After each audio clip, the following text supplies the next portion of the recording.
देखिए कक्षा एकादश की आज की इस वीडियो में हम लोग पढ़ने जा रहे हैं कि रासायनिक बंध बनने के कारण क्या क्या हैं। रासायनिक बंध बनने के कारण क्या हैं, तो हम कहते हैं कि परमाणु जो होते हैं वो आपस में मिलकर, बात है क्वेश्चन पूछने की बात है ये कि परमाणु आपस में मिलकर बंध क्यों बनाते हैं, क्यों बनाते हैं बंध बनाने की ज़रूरत क्या है। इसका आंसर है अस्थायित्व को प्राप्त करने के लिए, स्टेबिलिटी को गेन करने के लिए बॉन्ड बनाते हैं। बंध के बनने से परमाणु के अस्थायित्व पर क्या प्रभाव पड़ता है, ये भी बात पूछनी है। प्रत्येक यौगिक में परमाणुओं का अनुपात निश्चित क्यों होता है। इन सभी प्रश्नों का उत्तर निम्न तथ्यों के आधार पर दिया जा सकता है। सबसे पहले हम लोग पढ़ेंगे लुईस अष्टक नियम। यही हमने पढ़ना भी है, हमने ज़्यादा नहीं पढ़ना है, इसमें यही पढ़ना है। तो हम कहेंगे इस सिद्धांत के अनुसार प्रत्येक तत्व अपने संयोजी कोश में 8 इलेक्ट्रॉन, कितने इलेक्ट्रॉन, 8 इलेक्ट्रॉन, हीलियम के लिए 2, हीलियम के लिए केवल 2 और बाकी जितने भी बचे इस दुनिया के अंदर 118 तत्व बनाए हैं या 118 तत्व प्राप्त हैं प्राकृतिक रूप से और संश्लेषित किए हुए, उनमें से हीलियम को छोड़कर बाकी जितने भी हैं सबके बाह्यतम कोश में 8 इलेक्ट्रॉन होते हैं और वो अपना अस्थायित्व प्राप्त कर लेते हैं। तो 8 इलेक्ट्रॉन प्राप्त करके अधिक अस्थायित्व अर्थात निकटतम अक्रिय गैस का विन्यास प्राप्त कर लेते हैं या निकटतम अक्रिय गैस का विन्यास प्राप्त करने की प्रवृत्ति रखता है और इसी कारण जो है बंध बनते हैं। समझ में आई बात, बंध भी इसी के कारण बनते हैं। क्लियर होगी बात, कोई दिक्कत तो नहीं है। देखो इस टेबल में आपको अक्रिय गैसों का विन्यास दिख रहा होगा। हीलियम भी अक्रिय है, नियॉन भी अक्रिय है, आर्गन भी, क्रिप्टॉन भी, जेनॉन भी, रेडॉन भी, है ना, ऐसा ही है ना। तो हम क्या कहेंगे, इसका हमने कोड भी आपको बताना है। तो कोड कैसे याद करेंगे, कोड यहीं के ही मैं बना देता हूँ। हरभजन NE से, नेरा और AR से, अगर और कर से कर, अगर कर पूरा नाम बन गया अगर कर, और XE से, 0 और RN से रन, मतलब हरभजन, नेरा, अगर कर, 0 रन।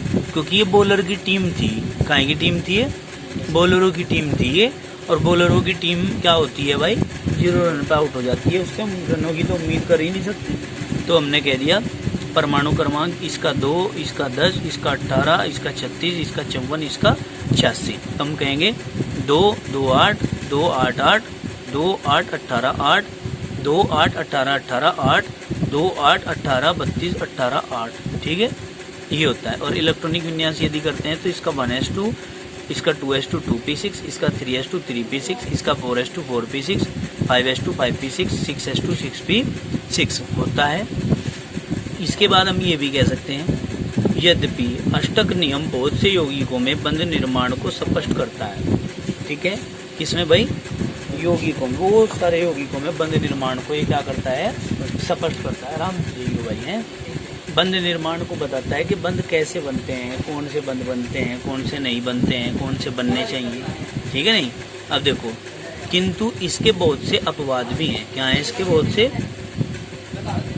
क्या,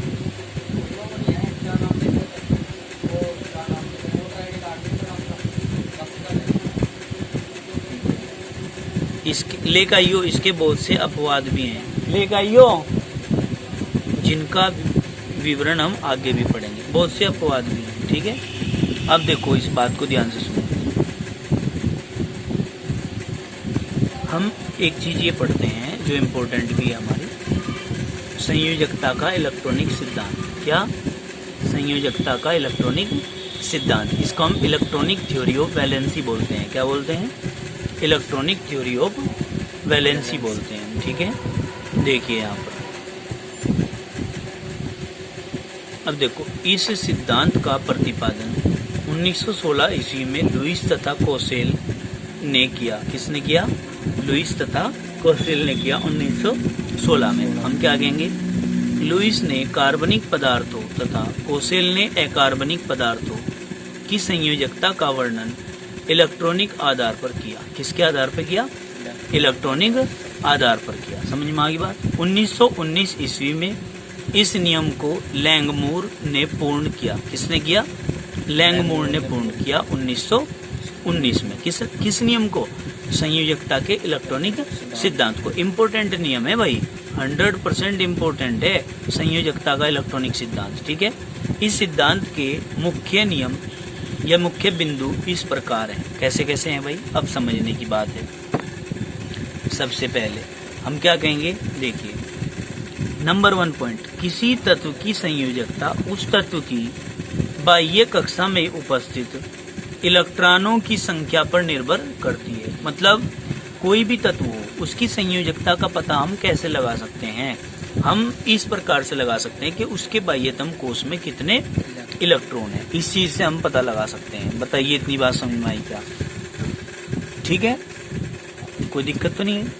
हम कहेंगे यदि बाह्य कोश में 2 अथवा 8 इलेक्ट्रॉन हो, कितने? 2 इलेक्ट्रॉन या 8 इलेक्ट्रॉन बाह्यतम कोश में हो, तो हम उस तत्व को अक्रिय मान लेते हैं। क्या मान लेते हैं? अक्रिय मान लेते हैं। समझ में आ गई बात? कोई दिक्कत तो नहीं है? अब देखो यहाँ दूसरा पॉइंट, प्रत्येक तत्व जिसके बाह्य कोश में 8 इलेक्ट्रॉन से कम होते हैं। भाई पता चल गया कि 0 संयोजकता है, लिखी तो जिनके 8 या 2 इलेक्ट्रॉन पूरे हैं, अक्रिय मान लिया उनको। तो दूसरा पॉइंट, प्रत्येक तत्व जिसके बाह्यतम कोश में कितने? बताओ, 8 इलेक्ट्रॉन से कम है। तुम्हें क्या करते हैं? वे इलेक्ट्रॉनों का आदान प्रदान, क्या करते हैं? इलेक्ट्रॉनों का आदान प्रदान अथवा साझा करके इसे 8 इलेक्ट्रॉन पूरे करने की प्रवृत्ति रखते हैं। कौन पूरे करने की प्रवृत्ति रखते हैं? में रखते हैं जिनके पूरे नहीं होते 8। समझ गए? या 8 से कम होते हैं। क्योंकि बाह्य कोश में 8 इलेक्ट्रॉनों की उपस्थिति एक अस्थायी व्यवस्था है। कैसी? अस्थायी व्यवस्था। अस्थायित्व प्राप्त करने के लिए 8 इलेक्ट्रॉन पूरे करने की कोशिश करे हर क्या? तत्व। तथा प्रत्येक परमाणु अस्थायी होने की प्रवृत्ति रखता है। क्लियर होगी बात? कोई दिक्कत तो नहीं है? आगे चलिए, थर्ड पॉइंट, किसी तत्व की संयोजकता उसके द्वारा प्रदत्त इलेक्ट्रॉनों, यानी कि उसके द्वारा दिए गए इलेक्ट्रॉनों अथवा ग्रहण किए गए इलेक्ट्रॉनों के बराबर होती है। मतलब कोई तत्व जितने इलेक्ट्रॉनों का दान करता है या जितने इलेक्ट्रॉनों को ग्रहण करता है, वो उसकी क्या कहलाती है भाई? संयोजकता कहलाती है। यदि तत्व का अष्टक इलेक्ट्रॉनों का साझा करके पूर्ण हुआ है, क्या? तत्व का अष्टक इलेक्ट्रॉनों का साझा करके पूर्ण हुआ, तो तत्व की संयोजकता उसके द्वारा साझे के लिए दिए गए इलेक्ट्रॉनों की संख्या के बराबर होती है। किसके बराबर होती है? दिए गए इलेक्ट्रॉनों की संख्या के बराबर होती है। अगर साझा किया हुआ है तो साझे में कितने इलेक्ट्रॉन भाग ले रहे, ये देखना पड़ेगा। ठीक है नहीं? जितने इलेक्ट्रॉनों का साझा करता है वही उसकी क्या होगी?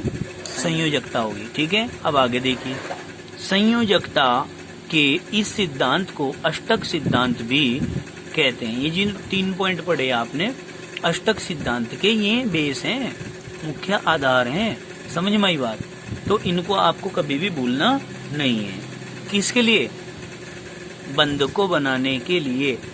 ठीक है, संयोजकता का इलेक्ट्रॉनिक सिद्धांत ये है जो अभी आपने पढ़ा है। अब इसके बाद आते हैं बंधों के प्रकार। क्या? बंधों के प्रकार। देखो भाई, अब नॉर्मली जो बात है वो तो ये है कि अब तक ज्ञात यौगिकों की संख्या ज्ञात तत्वों की तुलना में बहुत ज्यादा है। इसका कारण ये है कि एक तत्व भिन्न भिन्न तत्वों से भिन्न भिन्न प्रकार से बंध बना सकता है। ठीक है कि नहीं भाई? कोई तत्व है दूसरे तत्व के साथ अलग अलग प्रकार से जुड़ सकता है और जुड़ करके क्या बना सकता है? बॉन्ड बना सकता है। तीसरा तत्व नहीं, उसके बीच में भिन्न भिन्न प्रकार से जब जुड़ेगा तो बॉन्ड तो बनेंगे ही। अब हम क्या कहेंगे? तभी जाके अन्य तत्वों की खोज होगी।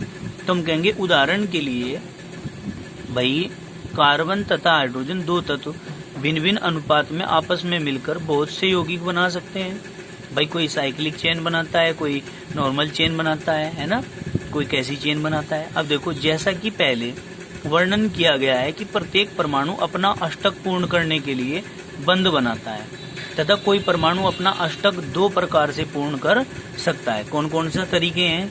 ये तरीके देखो भाई। क्या है। सबसे पहला तरीका है, ध्यान से देखना, इलेक्ट्रॉन त्याग करके अथवा ग्रहण करके। भाई इलेक्ट्रॉन को या तो त्यागेगा जब अपने 8 इलेक्ट्रॉन पूरे करेगा। किस कंडीशन में, जैसे सोडियम है, सोडियम के 2 8 1 होते हैं, तो वो अपने 8 इलेक्ट्रॉन कैसे पूरे कर सकता है, 1 इलेक्ट्रॉन को त्याग देगा, 2 8 रह जाएंगे।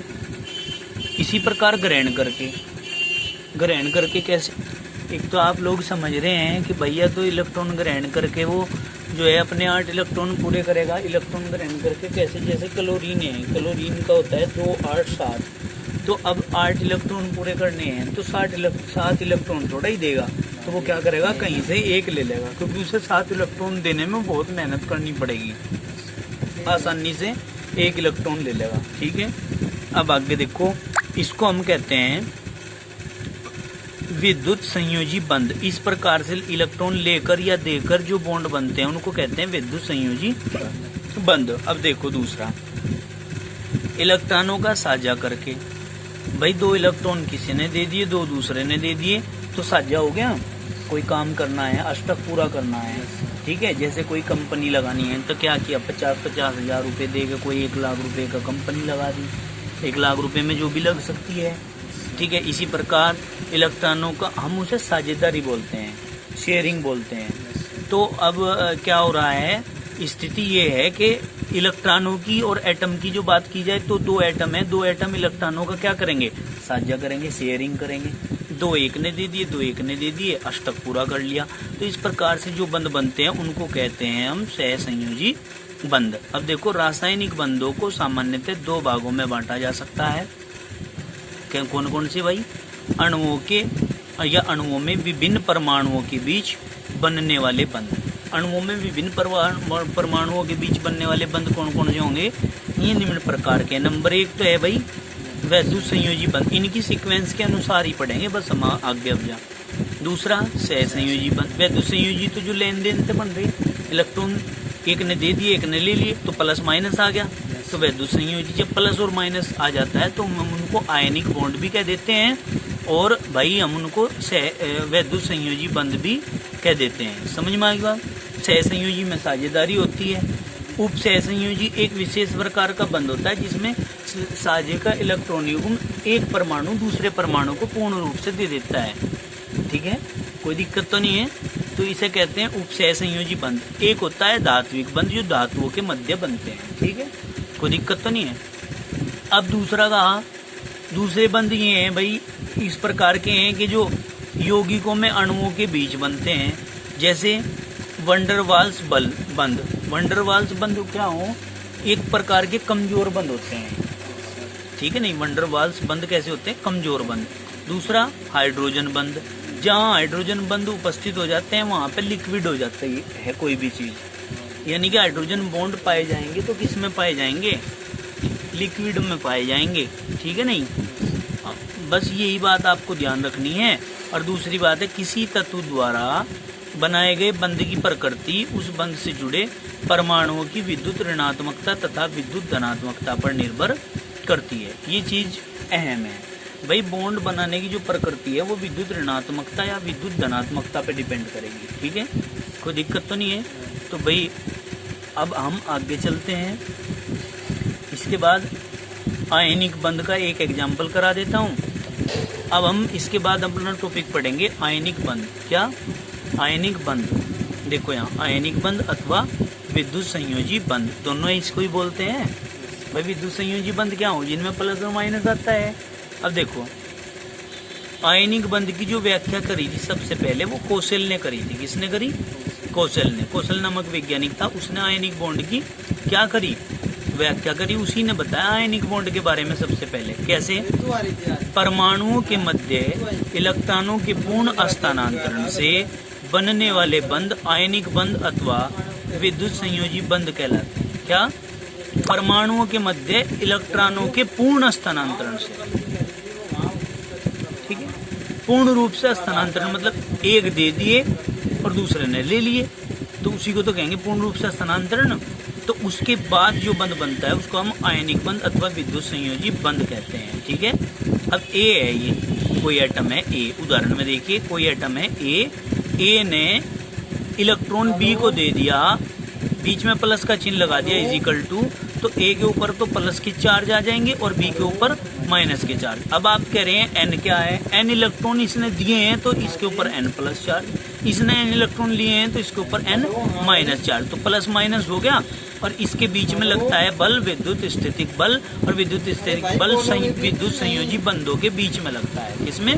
विद्युत संयोजी बंधों के बीच में लगता है। समझ में आ गई बात? अब देखो यहाँ ध्यान से क्या देंगे, विद्युत संयोजी बंध के बनने में किसी परमाणु द्वारा ग्रहण, देखो सुनो बात, विद्युत संयोजी बंध के बनने में, किसके? विद्युत संयोजी बंध के बनने में परमाणु द्वारा ग्रहण अथवा त्याग किए गए, क्या भाई? त्याग किए गए इलेक्ट्रॉनों की संख्या उसकी विद्युत संयोजकता को प्रदर्शित करती है। किस चीज को डिपेंड करती है? विद्युत संयोजकता को प्रदर्शित करती है। ध्यान दो भाई, यहाँ पे इसे छोड़ दो, कोई नहीं, चलने दो इसे कार्यक्रम को। इसे देखो यहाँ देखो ध्यान से, विद्युत संयोजी बंध के बनने में किसी परमाणु द्वारा ग्रहण किए गए अथवा त्याग किए गए इलेक्ट्रॉनों की संख्या, ग्रहण किए गए या त्याग किए गए इलेक्ट्रॉनों की संख्या को उसकी विद्युत संयोजकता कहते हैं। ठीक है।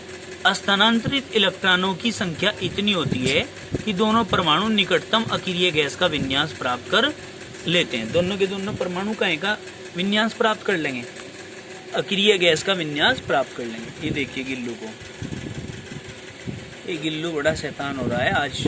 ये देखो इस टाइम डेली आ जाता है शाम के टाइम। ये देखिए, आ जा, आ गिल्लू, आ जा।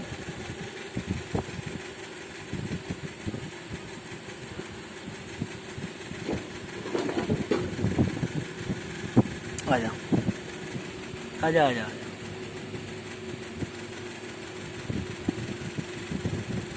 दाढ़ी आ गई भाई गिल्लू के तो, गिल्लू के तो सेविंग आ गई भाई, सेविंग बनवानी पड़ेगी। आजा आजा,